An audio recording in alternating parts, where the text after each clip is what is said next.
I'm going to wrap it at that point. This is Leland Best of Best Live TV coming to you live again tonight at 7 p.m. along the Shiawassee River. It's another edition of Best AI Podcast. Got everybody in the back waiting to be a part of this show, so I'm just going to bring them up on stage. We're missing a couple today. As I mentioned before, Greg Bernhardt of Shopify is going to be here on a much more irregular basis due to his scheduling issues, and Chris Troca isn't feeling too well tonight, so we gave him a break since he had a wedding yesterday to perform. He probably caught some bug while he was dancing with the girls. You know how that is. So let's get back to the show. This is Best AI Podcast. How's it going, guys? What's up today? Good, man. How you doing, Leland? I'm doing great. Glad to hear everybody, at least those that could, showed up. The way I've got it laid out today, so that you see on the screen right now, we have a 6-up, which shows just our branding, and a screen share that I have that we're going to demo here in just a little bit. But I am going to flip us over to a 4-square for now so that we can just hang out for a little bit and discuss what's going on. If you have any questions, leave them in the chat. If you're watching this feed from anywhere other than YouTube or Facebook's Best AI Podcast Facebook page, then go to one of those so that you can leave your comments and put them up on the screen. Otherwise, we're not going to be able to see those comments until after the show. All right, Lee, what do you got for us this morning? Anything special in AI going on today? Hey, nothing going on in AI ever. It's just a slow, boring technology. There are kind of three things going on really right now that I think are pretty exciting. Most of them are around open AI. Those guys are of course, the leader right now. But one of them is, I think we're going to see very shortly, from what I'm reading, that OpenAI patented something called Project Voice, I think it is. And that's I think I suspect in the next month or two, they're probably going to announce or introduce this technology that allows you to talk to OpenAI and Chat GPT instead of typing. And I think it's also probably going to give you a voice technology back as well. So I'm expecting that to be pretty nice. Apparently, I believe it is one of the car manufacturers has I don't know if they've announced it yet, but they're working with them to integrate that in their vehicle. So they're going to be putting OpenAI or Chat GPT in their car. It makes sense. Then you'd have to have voice to be able to do that. That's pretty exciting for me because that's an area, between video and audio, those are the two things I spend a lot of time using AI for. That's awesome. And then the other one is, of course, the video, Sora. OpenAI was at, and Sam Altman was in Hollywood apparently during the Oscars, and he is talking, I would say, go as far as he's courting Hollywood to get those guys on board to do with what they're doing with Sora. And it makes sense when you think about it, because number one, obviously they're concerned about it, but number two, the technology, and this is something you're going to kind of talk about a little bit, touch on a little bit, Leland. The horsepower to generate that kind of video is huge, which means it's probably not going to be a $20 a month project technology to be able to do that. So that you would require some heavy hitters to be able to have, that kind of money to be able to afford to buy and to license that kind of technology. And the third, go ahead. I was going to say the had a third. We'll give you 3. Go ahead. And the third thing, and the last one is really, I think we're going to see Chat GPT 5. We're starting to hear more about that. They're talking more about it. Probably in April, they're saying in mid-April, we're probably going to see that technology. So, and they're saying that from what I was reading, they're showing it, beta testing it, or showing it to some CEOs and peoples of these companies, and they're saying it's significantly better than 4. So that's exciting to see what's going to happen there. That's all really I have. Those are enough if those things happen in mid-year this time. That's crazy. Anything on the mobile front, Ross? No, nothing really since Samsung launched their thing. I know Apple is talking about their AI that's going to launch with the new phones, but nothing really concrete has come out on that yet. So I think if anything, we should think about the fact that there are apps out there that are utilizing AI all the time that we should start maybe considering. There's probably several Chat GPT LLMs out there that you can tap into. I saw one the other day called u.com. So it's like a online app, but that's something we can always do with mobile. It's not like you have to have a PC to run ChatGPT in the cloud. That's always there. So the hardware based, I guess there's not really much we can do. But I didn't mean to cut you off there, Russ. Was there another thought you had with regards to that? No, I'm really looking forward to what NVIDIA is doing. They spent, I think it was $10 billion on their new AI powered GPUs. It's crazy amount of money they're putting into that. I think watching what's happening on PC is going to be the biggest piece for AI. I think that's Okay. going to lead to more mobile device. Yeah, and and the interesting thing about that, Ross, is they're talking about the fact that they're going to be able to decrease the price of GPU power. You know what it takes, horsepower, energy efficient, more energy efficient, which is going to hopefully drive these prices down. Which again plays into this Sora video thing. If you can get the technology down that you need to be able to generate video, then that's going to help put it in the hands of more people. And I think when Absolutely. you look at kind of the way everything's happened, we've kind of peaked at what we're doing with hardware. They've gotten to where you can only put so many transistors, resistors, all the little pieces and components together before you get peaked out.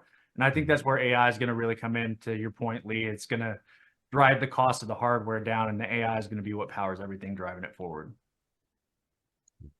All right. Well, speaking of GPU and operating power and things that it takes to actually do AI, we don't want to confuse people with all this stuff we're throwing at them with open source this, open source that, do it at home this, do it at home that, without letting them understand the fact that there is a lot of horsepower that has to drive this. You can't do this on an old gateway. You can't do this on a machine you had when you were signed into AOL. You cannot even do this on some of the older gaming machines because of the video cards that are in those units. And it's very important that you have the right chipsets in order to do these things at home. So I made a little video over the weekend, well, actually while I was installing a new card in my machine, so that you guys can get a little better understanding. I'll talk over the video because as I recorded it, it was in chunks and I just kind of edited it together. So I'm going to explain as I go through it what's actually happening here. So here we go. While you do that, what card did you put in? This was the card that was provided by Lee, which was a 2080 Ti. The one on the table, what you see here are three types of cards. There's a Gigabyte GTX 740 on the left, which is a 4 gigabit video card that was one of the original GTX models that came out to a level where people could use these to stream live streaming. But as we got into true real-time audio and video, this card even started to choke a little bit. The card in the middle that you see there is another card by AMD, and I have the box right here, actually. Oops, I unplugged my speakers. It's a Radeon RX 570, which is an 8 gig card. And this would be in comparison to maybe, let's say, RTX type 1050 in that range, but even a little before that card. And the one next to that was the card I was replacing, thanks to Lee's contribution of the 2080 Ti. This was a 2060 Super. Now I'll spell out the definition here. When you go into different versions of cards, it's really just generational. So they had the 1050, 1060, 1070, 1080. They never had a 1090, I don't believe, Lee. That was the original set of RTX cards that came out, besides the first 1000 series. Then they created a 4000 series that was specifically made for larger builds, mostly OEM builds, not something you could buy off the street, a lot more expensive. Then they came to the retail cards on second generation, which you see here. This one on the right is a 2060 Super, which means it's a second generation 60 series Super. They made a 2060 regular and a 2060 Ti. But normally you don't see the TIs until you get up into the 2080 range, which is what I have in my machine now. So let's just move on a little bit to give you an idea how these cards go. We have one fan on the left because the card doesn't get that hot. Two in the middle, two on the right. Both are kind of different, those two with the two fans. And then here we have the motherboard. Inside the motherboard, you'll see a couple of things here, and I'm going to pause this so I can point out a few things. The fan, which says AMD in the center, is the CPU cooling unit that sits on top of an actual heat sink that sits on top of the CPU chip. Between a little bit of that is a splatter of heat paste, which is used to control the heat on the CPU. Those red bars you see on the right, before you get to the cable, are all the memory chips. Those are DDR4 memory, about 8 gig each, so that puts 32 gig of RAM on that machine. there's two black bars below that fan, and I wish I could point to these, but I really can't because of the video location. But you see a silver bar with two slots underneath that fan with a round silver battery. All right, that battery runs the motherboard. That has to maintain all the information on the board, memory-wise, when it comes to configuring the board inside the BIOS chips. That little silver slot is where the video card's going to go. And if you see on the left side of the case, there's two openings at the back end of the unit that are exposed to the carpet. You can see below it. Those are the two ports on the back of the machine where the video card is going to expose the plugins for the HDMI and the display ports on the back as well. There are two types of ports on the back of this card, and I'll show you that up close in a little bit. So we're going to go into the box, and we're going to show you a little bit of the necessity when it comes to installing a card. The card's already been removed, but there's a little tab down there above the battery. You see that little black hook? That tab locks in the video card, and you'll see when I get down in here in a second. You mean the one that There's the always video breaks card. off? Yes, I've broken many. Trust me. You see that little hook at the end of the card? All right, right here, I'm gonna pause this as I get down into the slot. So that silver slot's where this video card is gonna go. There's that little tab. Okay, that little tab is what locks the card in place. If that is up or down, depending on how you push it in there, if you're not careful, you could snap that right off of there. So you always want to make sure that's flipped up so you can get the card in, and locked down when you lock it in place. But always be careful with that thing. Hard to get to when it's in the cards in there. Yeah, long skinny screw. And never anything with a steel end on it. You always want to cover it with tape or something, because if you ever slip. Now, this is another thing I want to mention. You're not going to see this for very long, and I wish I'd paused for longer. I can't really pause this frame. On the back of your computer, you're going to see a couple of things usually, and one of those is an HDMI port out the back of your machine. You don't see it on this machine. It would have been up a little higher on this unit, but this one doesn't have one anyway. If you have one of those, that means your video is built onto the motherboard. Those cards will never run AI, period, unless it's built onto a newer laptop with like a 40 series or 30 series RTX card, which can be built on the motherboards. You won't see that in the older PC builds at all. If they have an HDMI card on the motherboard, you cannot use that video card. So we're going to put an RTX card into, not this machine, but I'm going to just show you how to put a PCIe card in. I believe I did in this one, yes. So this is my 2060 Super that came out of my first machine. So what I'm basically going to do is replace that red fanned one that was in it before with the one that was to the right. And what I'm discussing here is the fact that there's one fan, one GPU. It did work at one point for streaming, but nowadays it doesn't. Again, two fans, one power supply connection. The card I just got actually has two power supply connections on it, so it takes a little more juice. So now we're going to throw this thing in. And if you see here on the tab is the hook. Okay, you see the tab where there's a split in the tab on both ends. On the far right end is the little yellow hook that hooks into that little lock that we've been talking about all from the beginning. And that little slot has to match up with that steel bar slot on the bottom. So you'll see that go in a second.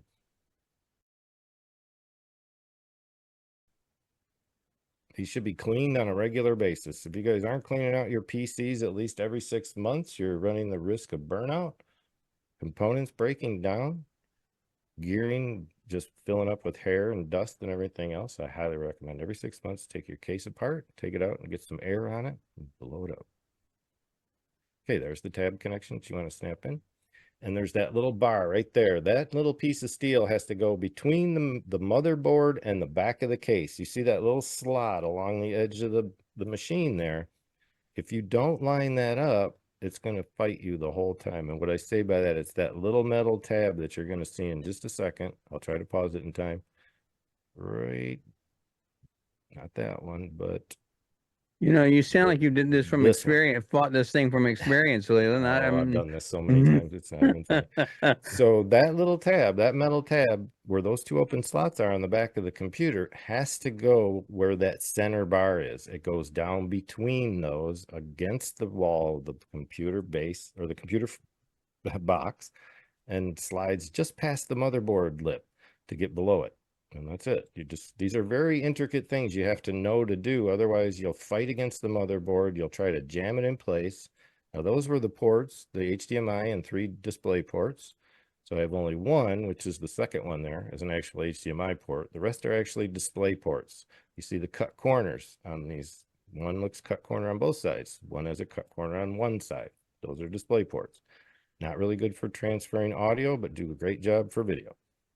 Does Right. is the HDMI a default port? Does that Yes, default to that one? That's that will what I be thought. your default display Output. Okay. Yeah. Oops, sorry, we got a bell ringing in the background here. And you can see where I had to sneak that in there between that little slot along the edge of the box. And then when you push it down, it'll snap into place thanks to that little lock tab that's at the bottom. Now, I fought for it a second. You can see how it's angled and janky. Took me a minute and then snap. If you can't pull it back up, then it's in place. And you'll be good I to go. thought that was an EVGA card I sent you. Was it an MSI? No, this is my old one. Oh, This okay. is the I one was like, moved wait a into minute. the other machine. Now, this one happens to have a little bar on the outside that helps you lock in the card without just using screws. Kind of a convenience type thing.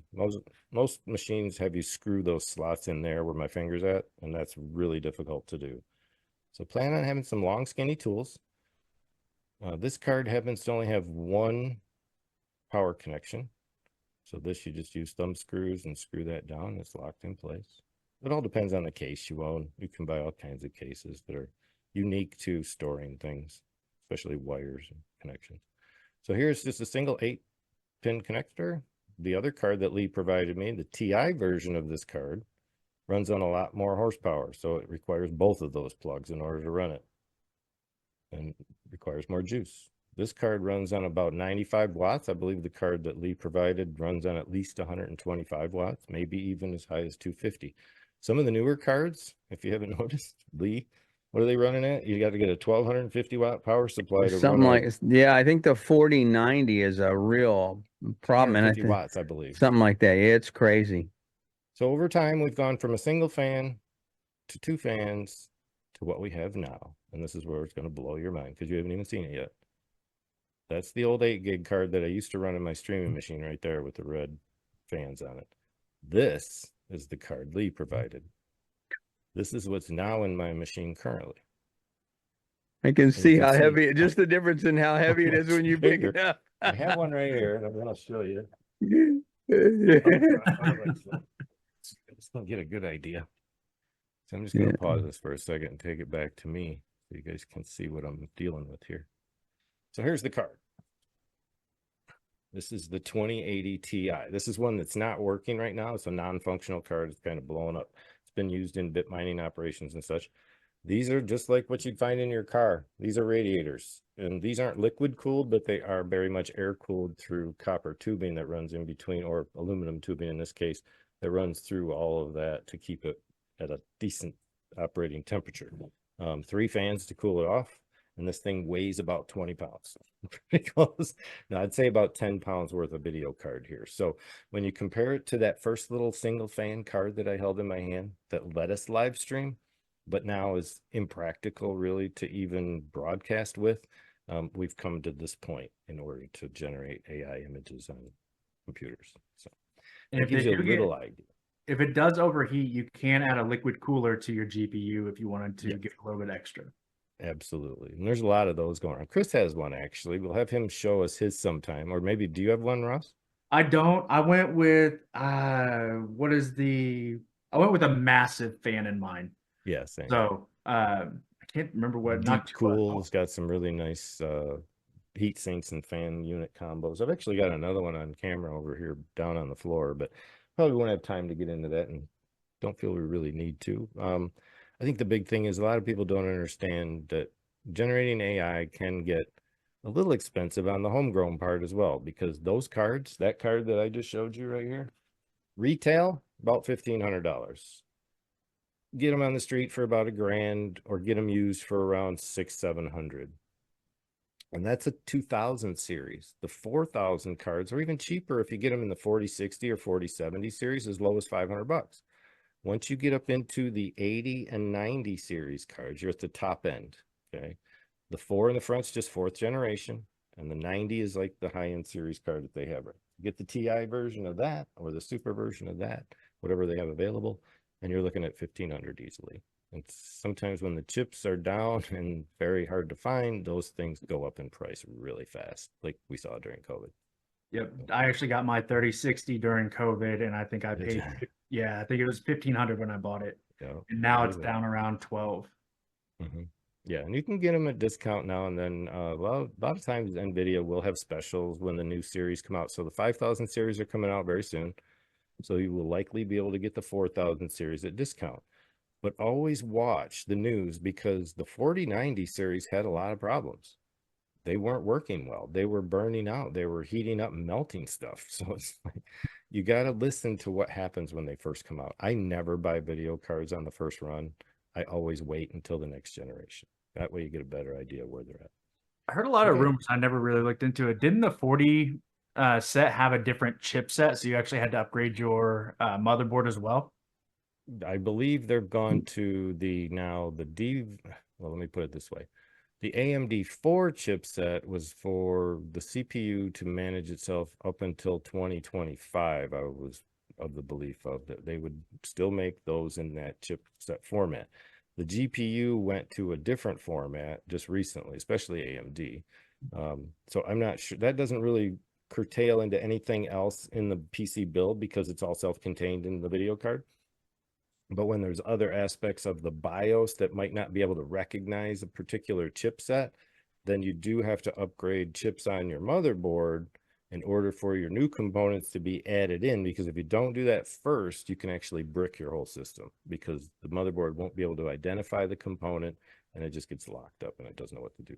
So Does anybody know how many GPUs are on the new Blackwell that NVIDIA announced, Ross, or anything other? I was trying to get a comparison, and I'm trying to look it up here. I think if I'm reading this right, they're saying there's 72 GPUs on this one chip set, that the one card that they, big massive card these data centers run. And they can put.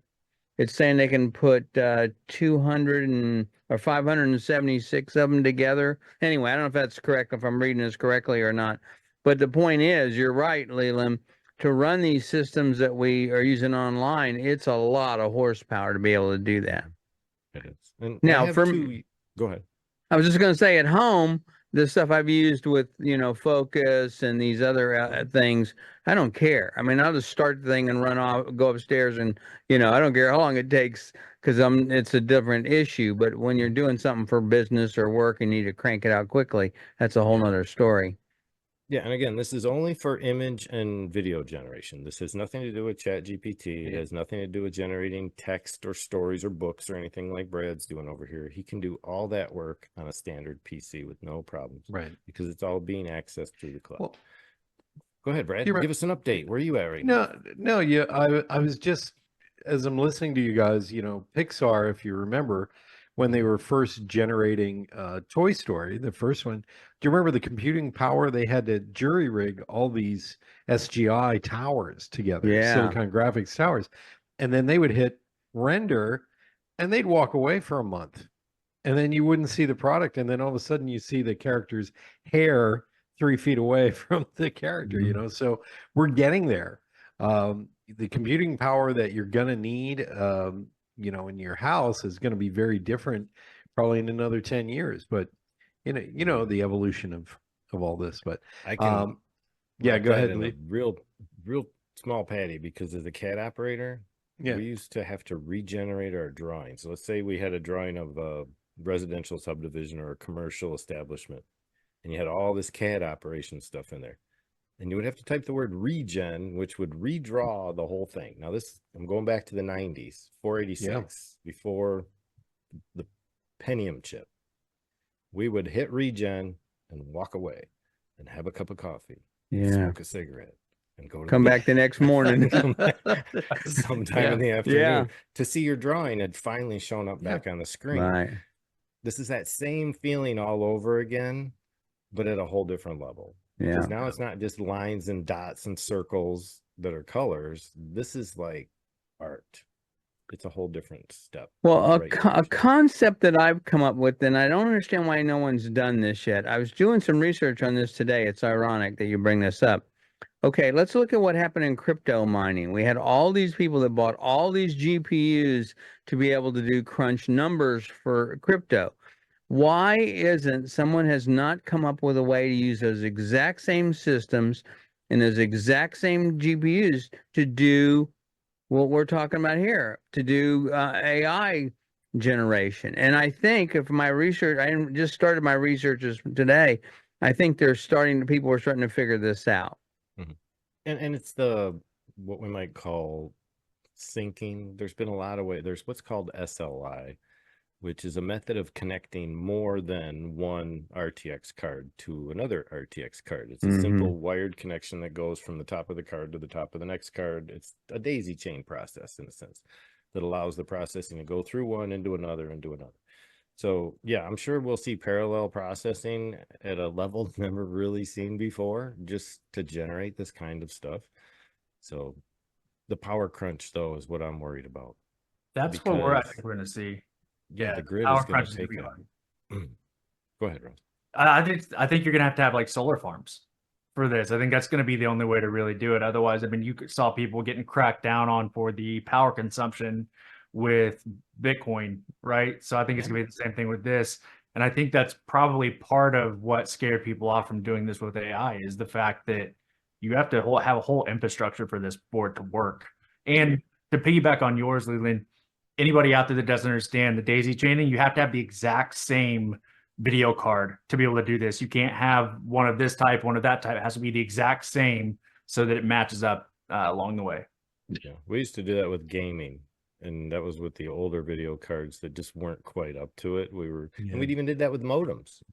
We've done that. We had diamond modems that we used to connect two 33 1 modems together to get 66 across two. It was like before ISDN.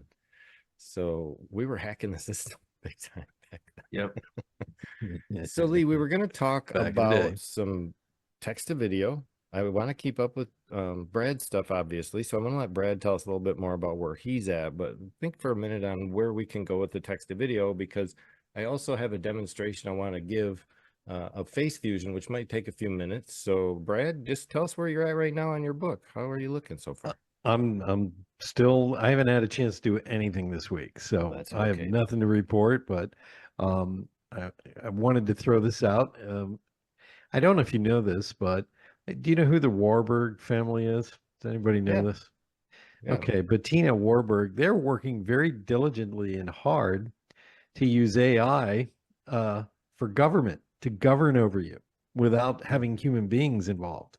So we may want to in future episodes talk about not gloom and doom, but they're using AI. And this week, Carrie Lake, they did a deep fake video of Carrie Lake doing an interview, talking crazy, and people were like, "What the?" And this is a concern. These deep fake videos. So Yeah. that's what I've been looking at lately. And I'm not going in the doom and gloom area. I'm just looking at it as No. possibilities for other things.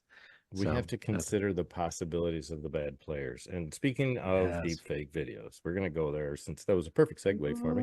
And then we'll come back to Lee as to what he's doing over with his text to video and such. I said to everyone I was going to do a little demo of FaceFusion. So here it is. It's running on another machine of mine currently up in the top on the 2060 Super. This is one of those apps that you can access through Pinocchio. I would have ran us through that entire process, but even getting to this point and getting the video rendered for the sake of the viewers to see it took me about 45 minutes in total to perform. So the way this works, this is FaceFusion 2.41. It's an open source donationware, so they do hope that you'll give them enough to pay for a cup of coffee the next morning after you've used it. We're going to use the face swapper in this case. We can do face enhancers or lip syncers and bug debuggers. I didn't actually frame the lip syncer on this one, but it should work.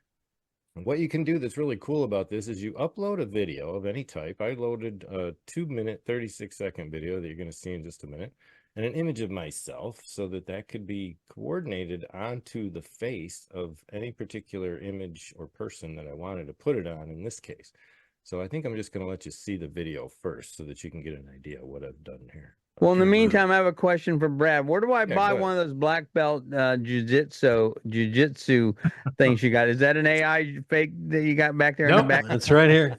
Yeah. That's Oh, good. That's good. I wanted to buy one of You those. actually have to earn that, but Oh, I do crap. know I there can't. are some places where you can go and do the video. They have video courses, and then Really? they will hand you a black belt, even though you've never actually fought in a ring. Oh. And Oh, you know, I so it's tried got Krav Maga. Is that right? Is that I'm probably not. yeah, Almost killed me.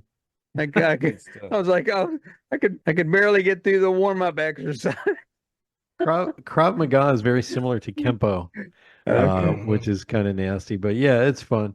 It depends on your instructor. You know. All right. Well, I blew my demo just so you guys can. I'll fill you in on what happened here. I went to actually download the video and downloaded the video I uploaded instead, so it started the processing all over again. Oh wow, that's so cool. Yeah. Oh, see my beard though coming in on an edge. Well, Wait until it and gets the closer. thing that always gets Yeah, me is messed we up look here. at it and we're like, wow, that's amazing. But it's like so infancy right now. It is. I mean, it's Very. nothing. Just wait how much better, which makes sense. I mean, just think about Hollywood, again, talking about earlier about OpenAI talking to Hollywood. Those guys, in a way, should be excited because if they aren't, they're going to get left behind. Oh yeah, Well, for sure. let's ask Crispin Glover what he thinks of this. Yes. I don't know if I you just know in wanted Back be to in the a Dirty Future. Harry movie though. You know? Uh, yeah. Do you remember Crispin Glover's story? No. He was not liked after the Back to the Future first movie. Right. So in the second one, they got an actor to replace him and use prosthetics from his original mold cast that they had done to make him look older. And so for the next two movies, he didn't appear ever in Back to the Future 2 and 3. And people think he did, but no, they had this other actor do it. And he sued the studio because you can't use an actor's image without their permission. Yeah. And this was a huge, not only was this a huge controversy and a big, media frenzy when it came out, but they had to change all their contract laws through SAG and all those other, unions because that was really bad because they didn't pay him. They just used his image and pretended it was Crispin Glover playing the adult party's dad. I'm really surprised at that because these companies have huge law firms that are dealing, and those guys are usually pretty strict on it. They're like, no, you can't do this. We're going to get sued if you do this. So I'm kind of surprised they even got that far with it. Well, I think it was it was so long ago that I think that there was a huge argument between the director and Crispin Glover. Yeah. I mean, it was a big blow up. And, back in the day, they weren't thinking in terms of, how special effects could be used to, do a deep fake, let's call it, an original, analog version of deep fake. And so they thought they could be slick. They had the power.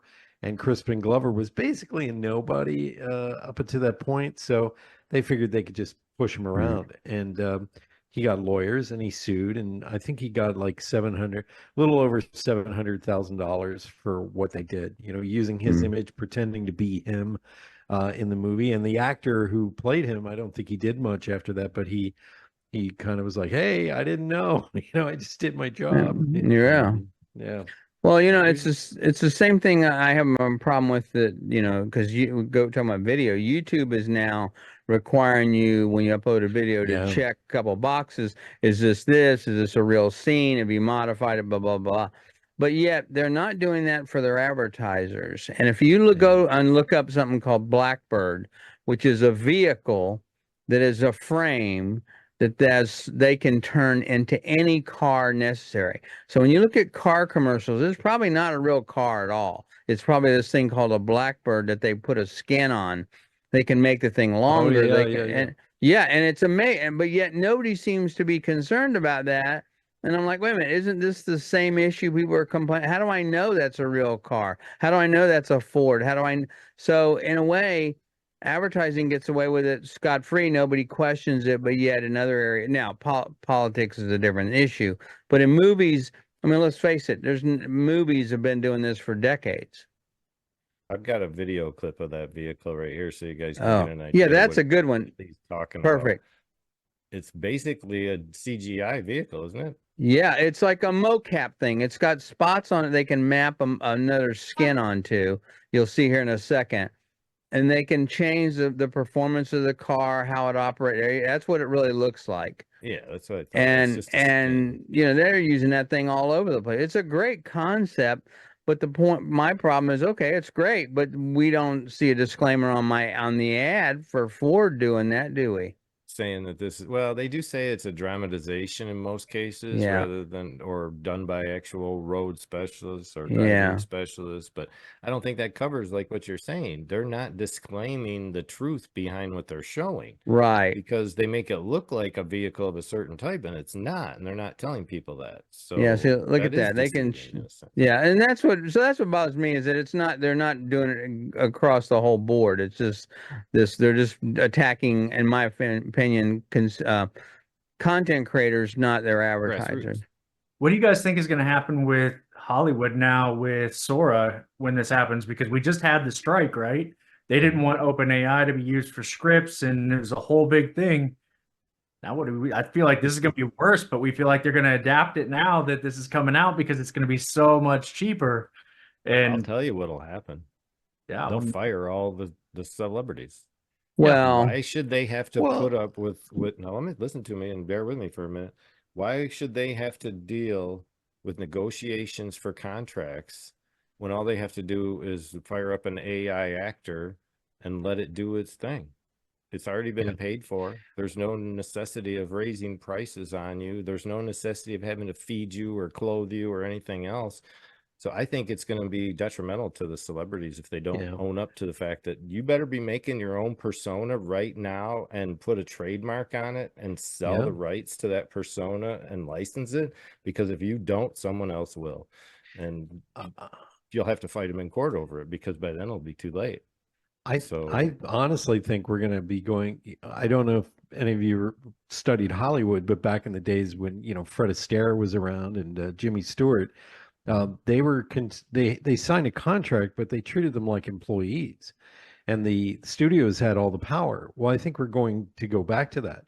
They're going to be just like employees. Okay, Work we for won't have to hire. pay you. You got it. Work for hire. We're done with you, and they're not going to get residuals or royalties. Or maybe they will, but the reality is the power is going to return back to the studio instead of the actor. And even Brad Pitt said this a while ago. He said, the idea of the star power, that's over.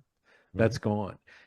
Because people don't go to a movie just because Brad Pitt's in it anymore. It better be a damn good movie with lots of explosions in the first 10 minutes. They don't really care about celebrity status anymore. I don't think Yeah. half the new movies that come onto Amazon are even made here in the US. Yeah. Yeah. I mean, we personally watch more Korean and Japanese shows, simply because they're just better production and Good stuff. yeah. So yeah. So let me throw a little bit slightly different perspective Lee. on that. And that is that I absolutely agree with what you're saying, but I also think it's going to open up a whole new world for those independent creators who now have these tools available to them. So let's say you had look at how many people we've heard the stories of who've written these scripts. They've shopped them around in Hollywood for years and years and years and years, decades. Finally, someone buys them. They never produce them. They sit on the shelves.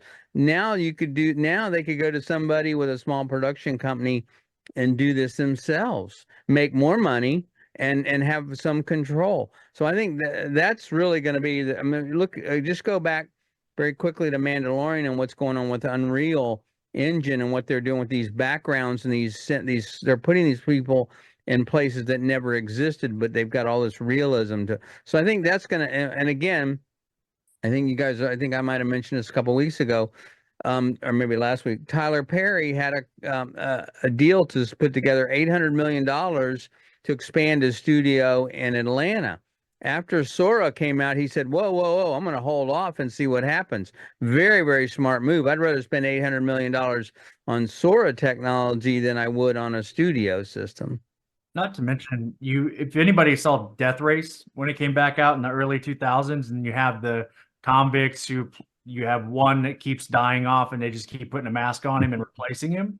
I think if actors are smart, they're going to trademark their likeness and they're going to resell it everywhere, which is also going to be really cool for the small studio who says, "Oh, I can get Brad Pitt's likeness in my movie for really cheap because it's not actually him doing the acting." I think it'll be really cool to open that up. But I do also think we're going to see actors that stay around for generation after generation after generation now because we have their likeness. Yeah. Yeah, for sure. Well, I mean, Hey, look, Lee, if you're as Brad was talking about, if you like Fred Astaire, you like Jimmy Stewart, you like those guys, to be able to have a movie that they were in that you liked, was well done movie, that'd be great. Yeah, absolutely. So check this app I found the other day, Lee. You might get a kick out of this. This is called Catalyst, and it's available for a limited time in a lot of places. I'll leave a link down below when we're done here. This is a text individual stories with AI app that allows you to generate AI characters, consistent AI characters with storylines on storyboards that you can actually manipulate. Now check this out.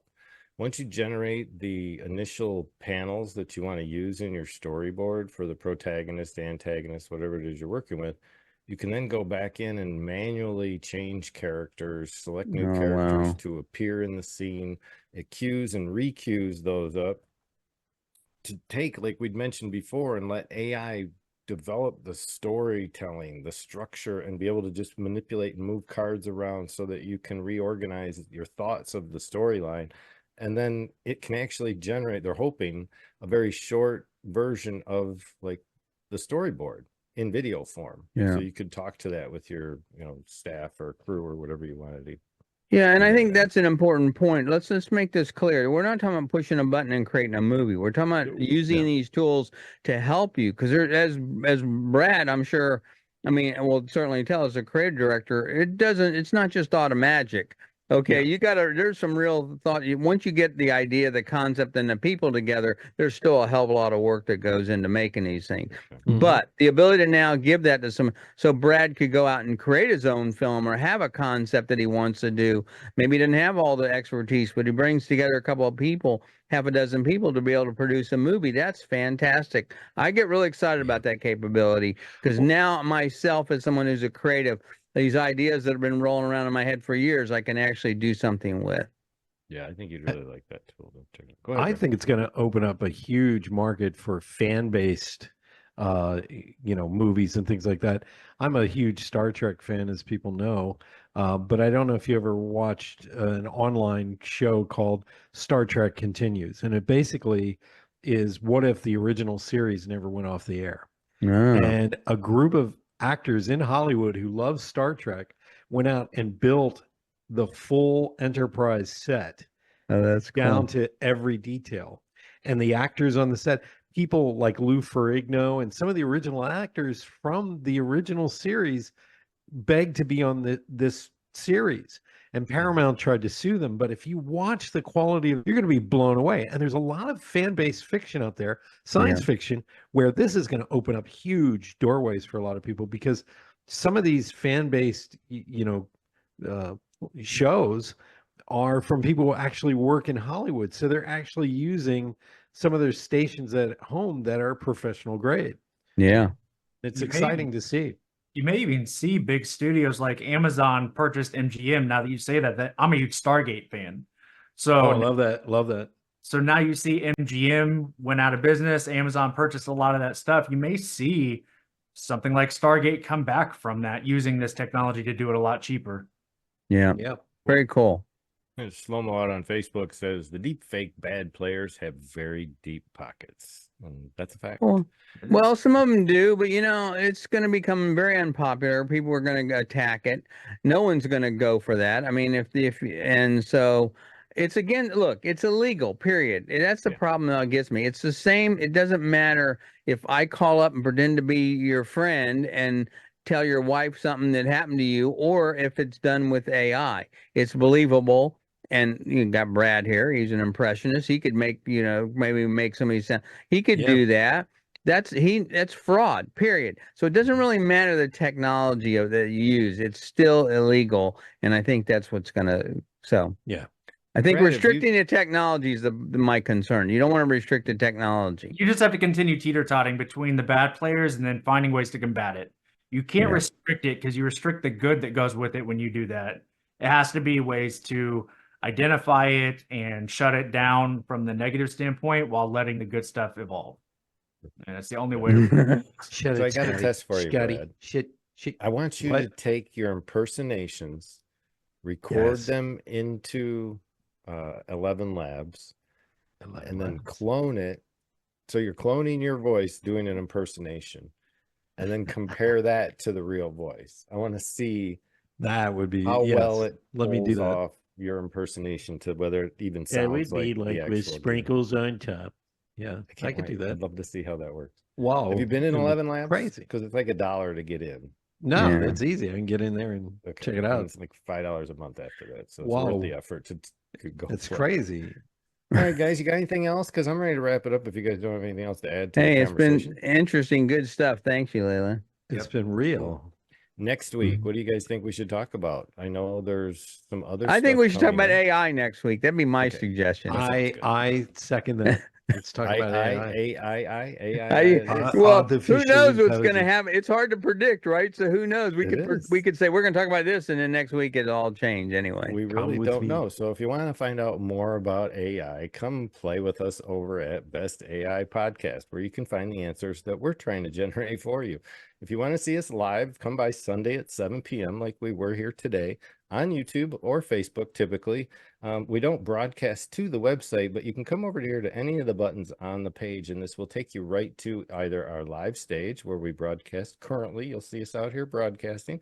All you have to do is click the little button to get things going in order to watch. It won't let me watch it for you. The audio comes in usually a few days later when we strip it from the video. So you'll see a premiere encore come out on YouTube, Facebook, and over at Acast. So you can come see the crew and find their pages simply by following the buttons below their name and image so that you can find out what they're up to on their end. So that's it for us tonight over at Best AI Podcast. I want to thank all my co-hosts again today. We'll see you next week. Thank you. Sunday, Thanks, Leland.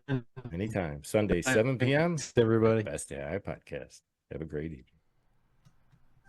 This digital age, we're breaking the mold. With AI fusion, let the story unfold. From life to business, the future is here. Unlock the potential, make it crystal clear. It's time to fuse, let the sparks ignite. AI in action, reaching new heights. Love and business blending into one. AI fusion, the journey's just